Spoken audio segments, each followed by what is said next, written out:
ഇന്ന് നമ്മൾ ചെയ്യുന്നത് ഏലാഞ്ചി അഥവാ ലവ് ലെറ്റർ ആണ്. ഇതെങ്ങനെയാണ് ചെയ്യുന്നതെന്ന് നോക്കാം. അതിനായിട്ട് ഒരു പാൻ ചൂടായതിനു ശേഷം അതിലേക്ക് ഒരു 2 ടീസ്പൂൺ എണ്ണയോ അല്ലാന്നുണ്ടെങ്കിൽ നെയ്യോ നമുക്ക് ചേർത്ത് കൊടുക്കാം. അതിലേക്ക് കുറച്ച് കാഷ്നട്ടും കിസ്മിസും ഇട്ട് ഒന്ന് റോസ്റ്റ് ചെയ്തെടുക്കാം. ഇനി 1.5 കപ്പ് ചിരകിയ തേങ്ങയാണ് ഞാൻ എടുത്തിരിക്കുന്നത്. അതുകൂടി ഇട്ട് ഒന്ന് ചെറുതായിട്ടൊന്ന് ചൂടായാൽ മതി. അത് വറന്ന് വരരുത്. ഒന്ന് നന്നായി ചൂടായി കിട്ടിയാൽ മതി. ഒന്ന് ചൂടായി വരുമ്പോൾ അതിലേക്ക് നമുക്ക് ശർക്കര ചേർത്ത് കൊടുക്കാം. ഞാനിവിടെ ഒരു 1/4 കപ്പ് ശർക്കരയാണ് എടുത്തിരിക്കുന്നത്. അതൊന്ന് ചിരകി എടുത്തിട്ടുണ്ട്. അത് ഇട്ടൊന്ന് നന്നായിട്ട് മിക്സ് ചെയ്തെടുക്കാം. ശർക്കരയൊന്ന് ചെറുതായി മെൽറ്റായി വരണം. പിന്നെ ഒരു നുള്ള് ഉപ്പ് കൂടി ചേർത്ത് കൊടുക്കാം. ഈ സമയത്ത് നിങ്ങൾക്ക് ഏലക്കയുടെ ഫ്ലേവർ ഇഷ്ടമാണെങ്കിൽ ഏലക്ക പൊടിച്ചതും കൂടി അല്പം ചേർത്ത് കൊടുക്കാം. ഇനി നമുക്കിത് ഒരു ബൗളിലേക്ക് ചൂടാറാനായിട്ട് മാറ്റി വയ്ക്കാം. ചൂടാറണമെന്ന് നിർബന്ധമില്ല, അതിന് മുന്നേ തന്നെ നമുക്ക് ചെയ്യാവുന്നതാണ്. ഒരു 2 കപ്പ് മൈദയാണ്. വേണമെങ്കിൽ ആട്ടയും ഉപയോഗിക്കാം, പക്ഷെ മൈദയിൽ ഉണ്ടാക്കുമ്പോഴാണ് കുറച്ചുകൂടി ഒരു നല്ലത്. ഇതിന് ആവശ്യമായ ഉപ്പ് ചേർത്ത് കൊടുത്ത് നമുക്ക് നന്നായിട്ടൊന്ന് മിക്സ് ചെയ്യാം. ഇനി വെള്ളം ഒഴിച്ചു കൊടുക്കാം. എനിക്കിവിടെ ഒരു 2 കപ്പിലും ഒരു 2 ടേബിൾ സ്പൂൺ കുറവ് അത്രയും വെള്ളമാണ് ആവശ്യം വന്നത്.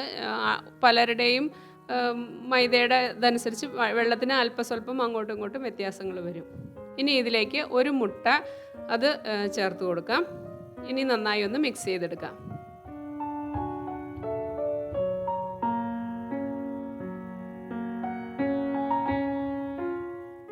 ഇത് ഞാനൊന്ന് മിക്സിയിൽ അടിച്ചെടുത്ത് കൊണ്ടുവന്നിട്ടുണ്ട്. കട്ടകളെല്ലാം നന്നായി ഉടഞ്ഞു കിട്ടുന്നതിനാണ്.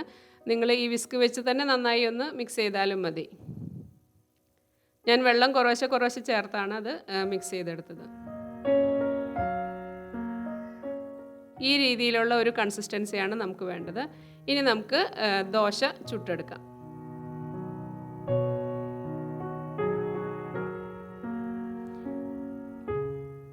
ഒരു പാൻ ചൂടാക്കി അതിലേക്ക് നമുക്ക് ഈ മാവ് ഒഴിച്ച് നമുക്ക് ചുട്ടെടുക്കാം. അധികം കട്ടിയില്ലാത്ത ദോശയാണ് നമ്മൾ ചെയ്യേണ്ടത്. ഇതിൻ്റെ ഒരു വശമായി കഴിയുമ്പോൾ നമുക്കൊന്ന് മറിച്ചിടാം.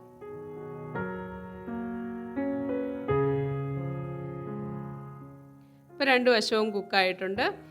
ഇനി ഇതിലേക്ക് നമുക്ക് തേങ്ങയുടെ ആ മിക്സ് ഇട്ട് കൊടുക്കാം. നമുക്ക് എന്തോരമാണോ ഫില്ലിംഗ് ആവശ്യം അതനുസരിച്ച് നമുക്ക് ഇട്ട് കൊടുക്കാം. ഇത് ഞാനൊരു പ്ലേറ്റിലേക്ക് മാറ്റിയിട്ടുണ്ട്. ഇനി അതൊരു സൈഡിലേക്ക് നീക്കിയതിന് ശേഷം നമുക്കൊന്ന് റോൾ ചെയ്തെടുക്കാം. കാണാനുള്ള ഒരു ഭംഗിക്ക് വേണ്ടിയിട്ടാണ് അങ്ങനെ ചെയ്യുന്നത്.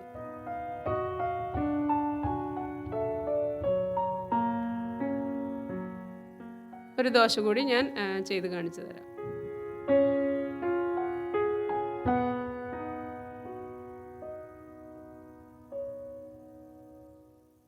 ഇനി മറിച്ചിടാം.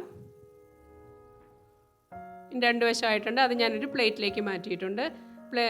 പ്ലേറ്റിൽ വെച്ച് വേണമെങ്കിലും നമുക്ക് ഈ രീതിയിൽ ഫില്ലിംഗ് ഇടാവുന്നതാണ്. പാനിൽ വെച്ച് തന്നെ ഇട്ട് കൊടുക്കണമെന്ന് നിർബന്ധമില്ല. ഇനി നമുക്കിത് റോൾ ചെയ്തെടുക്കാം. ഈ രീതിയിൽ എല്ലാം നമുക്ക് ചെയ്തെടുക്കാം.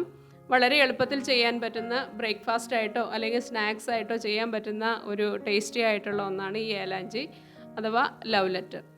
Thank you.